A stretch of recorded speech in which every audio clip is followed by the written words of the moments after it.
먼저 이야기했어요.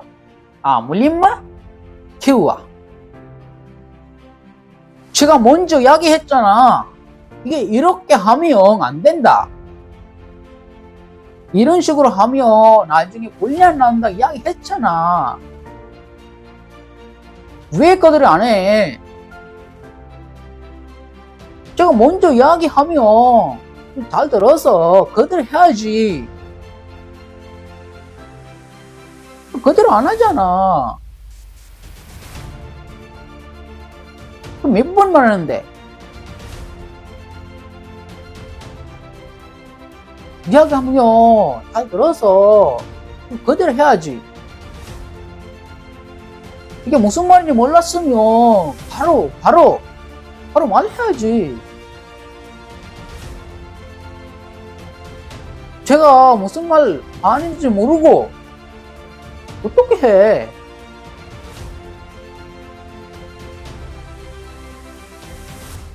එනවා. එතකොට ඔයගොල්ලන්ට ඔය වගේ වෙලාවල් වලට එයාලා ඇවිල්ලා මොන්ජෝ කලින්ම ඔයගොල්ලෝ දැනුවත් කරනවා නම් ඔයගොල්ලෝ ඒ විදිහට ඒක කරන්න ඕන. එතකොට මොනවාද කිව්වේ කියලා ඔයගොල්ලෝ දන්නේ නැතුව නේ කියලා ඔළුව වනලා ගිහිල්ලා ඉවර වෙලා මොකක් හරි පිස්සුවක් කියලානවා ඊට පස්සේ ගිහිල්ලා නේද? ඇයි කියපු දේ තේරෙන්නේ නැහැ. ඒ වෙලාවේ නේ කියලා ගිහිල්ලා තමයි කල්පනා කරන්නේ. ඔකෝ මෝ වෙන ගොඩක් කිව්වා එකක්වත් කියන්නේ මොනවද කිව්ව කියලා මතක නැහැ. දැන් මම මොනවද කරන්න කියලා ඔන්න තව කෙනෙක්ගෙන් ගිහිල්ලා ඊට පස්සේ ඌ ඒක අහගෙන ඉඳලා. ඒ නිසා ඒ කියන දේ මේ වෙලාවේ හරියට අහගෙන ඉන්න. ඒක තේරුනේ නැත්තම් බය නැතුව කියන්නේ මුසුම්මල් හානින්ජි මුරුගෙස්සයෝ. මුසුම්මල් හානින්ජි මුරුගෙස්සයෝ. මුසුම් මරින්ජි 몰라요. 다시 한번 이야기해줘요. 다시 한번 이야기하세요. පැහැදිලිද? හරි. එතකොට ඔන්න චොනේ කියන කොටස ආයගොල්ලන්ට අමතක නොවේවි. ඔන්න මේ විදිහට සම්පූර්ණයෙන්ම ඒක ඔයගොල්ලන්ට පැහැදිලි කරලා දුන්නා. ඒ කාල සීමාවන් එක්ක මෙන්න මේ ටික පාවිච්චි කරන්නේ මෙන්න මේ විදිහටයි කියලා. හරි. එතකොට ඔයාලා හැමෝම දන්නවා කොරියානු භාෂාව කියලා කියන්නේ පැති කිහිපයකින් කතා කරන්න පුළුවන් භාෂාවක්. හරිම ලස්සනට හරිම ගෞරවාන්විත විදිහට කතා කරන්න පුළුවන් භාෂාවක් කියලා අපි හැමෝම දන්නවා. එතකොට ඔයාලා කොරියාවට ආවට පස්සේ ඔයාලා හැමෝම අපි දන්නවා ටෙස්ට් එක කරලා හොඳ ලකුණු මට්ටමක් ලබාගෙන තමයි කොරියාවට එන්නේ.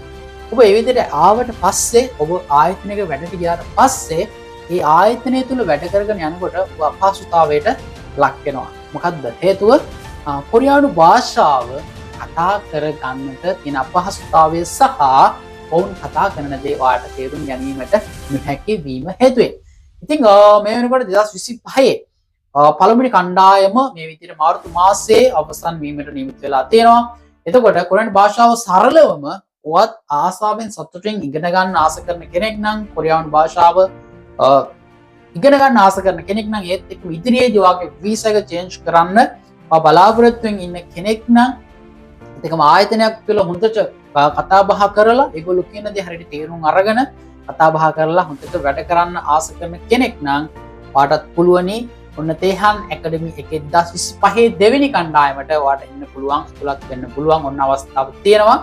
එතකොට 2025 අප්‍රේල් මාසයේ 6 වෙනිදා ඔන්න දෙවෙනි කණ්ඩායම ආරම්භ වෙනවා. කොරියානු භාෂාව සරලවම ආයතනයක් තුළ කතා කරමු.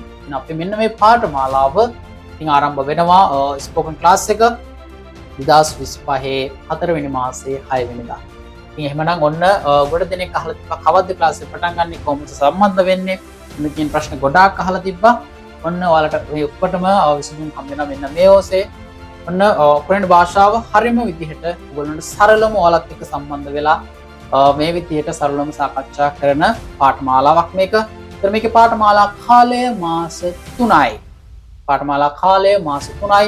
සෑම ඉරිදාවකම රාත්‍රී 9ට කොරියානු වේලාවෙන් තමයි ආරම්භ වෙන්නේ.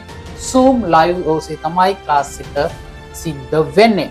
ඔයාලා හැමෝටම පුළුවන් ක්ලාස් එකට සම්බන්ධ වෙන්න. ඔයාලා ලංකාවේ තියෙන කොරියාවේ තියෙන කියලා ප්‍රශ්නයක් නැහැ. ඔයාලට පුළුවන් මෙන්න මේ පල්ලෙහා දිස්සන වෙන්න මේ WhatsApp number එකට මැසේජ් එකක් දාන්න. ඊට පස්සේ වාට පුළුවන් ක්ලාස් එකේ ගෲප් එකට වාට ජොයින් වෙන්න ඔන්න අවස්ථාව තියෙනවා. ඉතින් වැඩි විස්තර වාට දැනගන්න ඕනේ නම් වාට පුළුවනි මෙන්න මේ WhatsApp නම් එකට මැසේජ් එකක් දාලා වාට මේ විස්තර හැම එකක්ම ලබා ගන්න පුළුවන්. අප්‍රේල් මාසේ 6 වෙනිදා ආරම්භ වෙනවා 2025 දෙවෙනි කණ්ඩායම සඳහා ආරම්භ කරන කොරියන් ස්පෝකන් ක්ලාස් එක තේහාන් ඇකඩමි ඔස්සේ. රයිට් එහෙමනම් මම ජානක වර්ණද සූර්ය තුමාලට ඔන්න ආරාධනා කරනවා හැමෝටම එන්න ස්පෝකන් ක්ලාස් එකට වාගේ භාෂා දැනුම හරියටම හදාගන්න වත් ආසයිනා. දැන් ඔයාලා හැම දිනකටම කොහොමත්ම ස්තුතියි.